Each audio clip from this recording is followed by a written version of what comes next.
Hello, everybody. This is Gunjan here, and welcome to your YouTube channel, AstroGunj. I'm Gunjan, a Vedic astrologer, numerologist, and Vastu coach. And in this astrology channel, we learn astrology right from the basics to the advanced.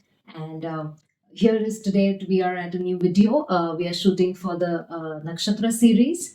And we are continuing with our series. In fact, we are towards the end of this series where I'm introducing each and every nakshatra. And as always, if you're new to my channel, do subscribe and do like, share, comment.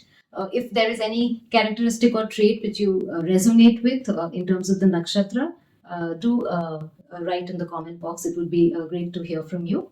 And there were a lot of queries regarding nakshatra that is this nakshatra being covered from any planetary perspective?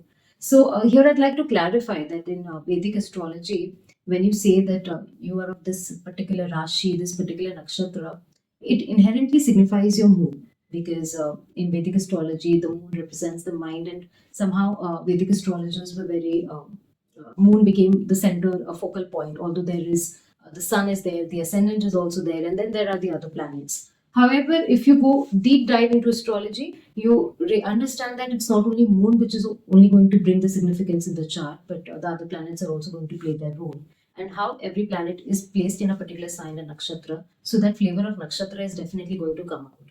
So, in this introductory series, I am focusing on the characteristic, on the fundamentals of that particular nakshatra, so that when you understand what that nakshatra represents, then when you blend it with the planet which is coming, which we would obviously learn about more in detail in future, you would be able to associate it better. However, just taking nakshatra from only moon perspective will not help you in the long run when you are trying to interpret your entire horoscope, because obviously there will be other planets placed in various other nakshatras as well. So I hope that clears your point. And we have already covered practically 80% of the nakshatras. We are done with 23 nakshatras already out of the 27. So in case you have missed, please do watch my previous videos of this nakshatra to cover those particular nakshatras. And in this part, I will be straight away diving into the 24th nakshatra, which is Shatabhisha. So we concluded at Dhanishta, and now I'm coming to Shatabhisha, which is the 24th nakshatra, the lucky number 24. Now this is a beautiful nakshatra, one of my favorites. And the Shatabhisha resides completely in Aquarius, which is again a very unique and intuitive and a different sign, because remember Aquarius, there is the co-lord Rahu also in Aquarius, because Saturn and Rahu co-rule Aquarius, and it resides from 6 degree 40 minutes of Aquarius to 20 degrees. So all its four padas are in Aquarius sign. And the nakshatra lord here, well, guess who it is? It is again Rahu. So now this is like a double bonanza for this nakshatra. Now Shatabhisha literally means 100 stars, and it represents 100 healers. And no wonder this nakshatra gives you a unique healing capacity. And the symbol of this nakshatra is an empty circle representing Maya, or the realm of mysticism. And well, again, Maya, we know it is Rahu. So this nakshatra has the vibration of Rahu at its best. And if you look at the people where this nakshatra, wherever individuals where the nakshatra becomes prominent in their chart, you would see they're very ambitious. Also, these people are very secretive, because there is a veil. It's also known as the veiling nakshatra. So here comes a veil. So these people are very secretive, and they tend to hide their emotions also. So because of that, it comes out that they're emotionally detached, but it's not that. But it's just that they are very good at concealing their emotions, and also they enjoy a lot of me time. So Sadbhisha Nakshatra, some people who enjoy their own company is also a beautiful trait of this particular nakshatra. Now, this nakshatra, the ruling deity is Varuna, the cosmic waters. And for this nakshatra, to activate this, worshipping Ma Durga is actually very beneficial for these people. And these nakshatra people actually do very well, even in terms of mysticism and astrology. They have an innate bent of learning these subjects because of their, in fact, even spiritual healers. So you would find a lot of them into Reiki and other allied healing also, and even they make very beautiful physicians as well because of the healing nature that they have. So another beautiful nakshatra, also known as Veli nakshatra, and this is about the 24th nakshatra, and individuals born with this nakshatra in terms of the moon sign and also born on 24th are very fortunate individuals, which I have seen, because the 24 in numerology is considered a very lucky number, and so is this Shatabhisha being the 24th nakshatra. The numerological angle of this nakshatra also makes it very beautiful. Now we move to the 25th nakshatra, which is Purva Bhadrapada. Now, this nakshatra resides in two constellations. The first three padas, starting from 20 degrees of Aquarius till 3 degrees 20 minutes of Pisces. So, the last pada resides in Pisces. This nakshatra, Bhadrapad means the fortunate one. And so, this is Bhadrapad, there is Purva Bhadrapad, and then the Uttara Bhadrapada, which will come after this. Just like you have a Purva Falguni and an Uttara Falguni. So they have twin these nakshatras, the Purva part, the earlier part, and then the last. So if you look at this particular nakshatra, the ruling nakshatra lord is Jupiter. And if you see the sign, Aquarius is the owner of the first three padas, but the last pada obviously goes to Pisces. And there you see the Jupiterian energy being a little more pronounced in many ways. Now, this nakshatra, the symbol is represented by the front two legs of the funeral cot, which represents the cycle of life and death, and also transforming from one phase to another. So this nakshatra in many ways is very transformative. So wherever in this nakshatra your energies are very concentrated in your chart via a particular planet, you will see a lot of transformative energies residing in that part of the chart. And here, the characteristics it brings to the natives is because of the transformation it can actually bring about in a particular time of life, and whenever this nakshatra, the energy is very activated. And these individuals, obviously, they're very, very intelligent people. They're very Jupiterian, so they're very spiritual oriented. They're very religious as well. You would see them, abiding by certain principles. Although they're non-conformists, which would come from much of the Aquarian energy to do with it. They would not just believe something for the heck of it. But they have certain principles which they have laid down, which they do abide by. And if you see the deity, the ruling deity is actually Ekapad, which is also Shiva. So here, worshipping Lord Shiva actually is very beneficial to activate this particular nakshatra. And overall, if you see this nakshatra, it is the transformation is something which is a very key nature that is associated with this particular Purva Bhadrapada. Now we come to our 26th nakshatra. So now we have already reached the Pisces zodiac sign, which is the last sign.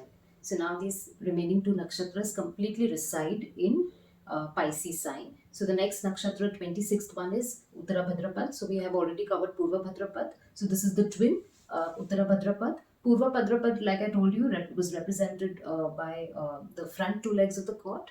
This Uttara Bhadrapada is represented by the last two legs of the court. So here again, it represents the cycle of life and death, and also it is this nakshatra. It since it resides completely in Pisces, it has more of the Jupiterian energy with the sign, but the nakshatra lord here is Saturn.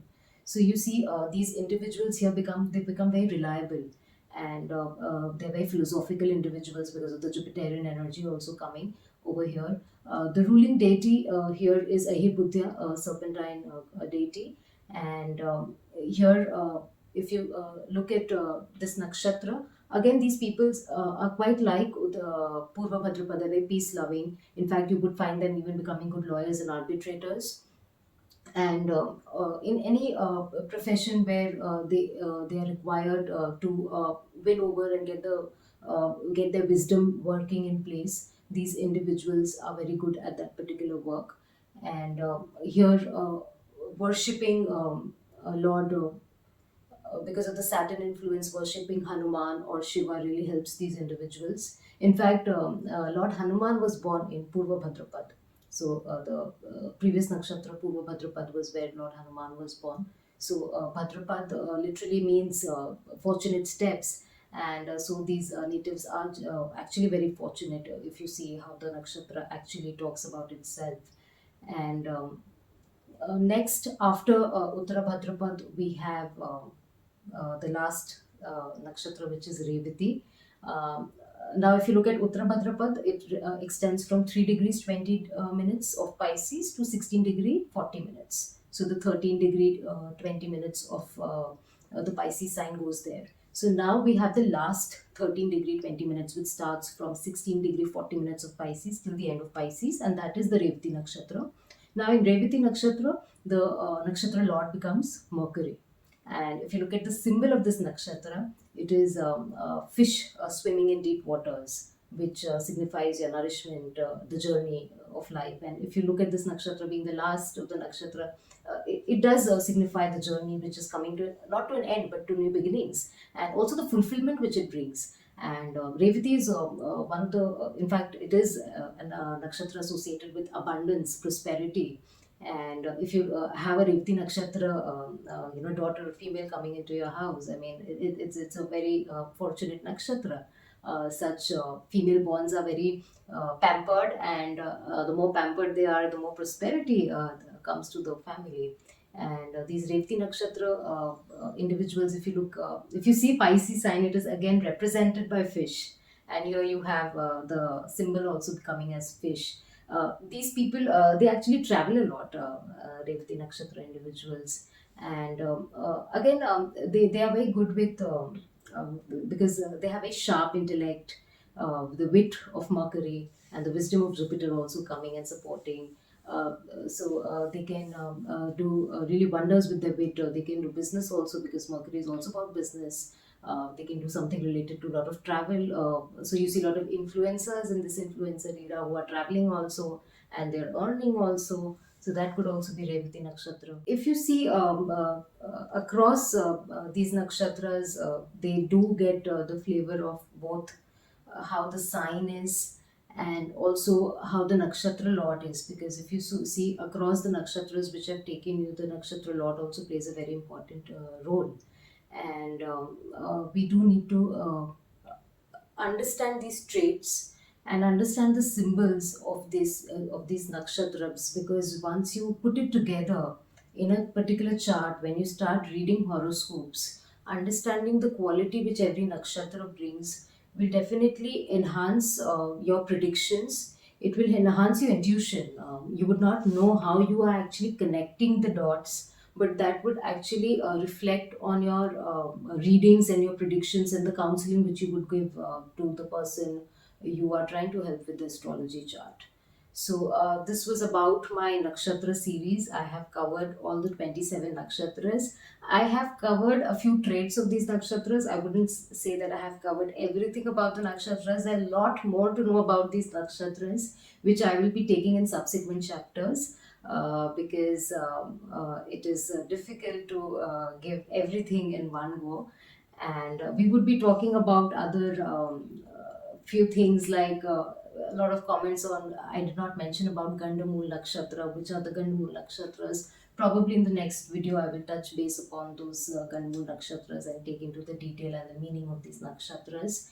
And which are the nakshatras which are auspicious for marriages.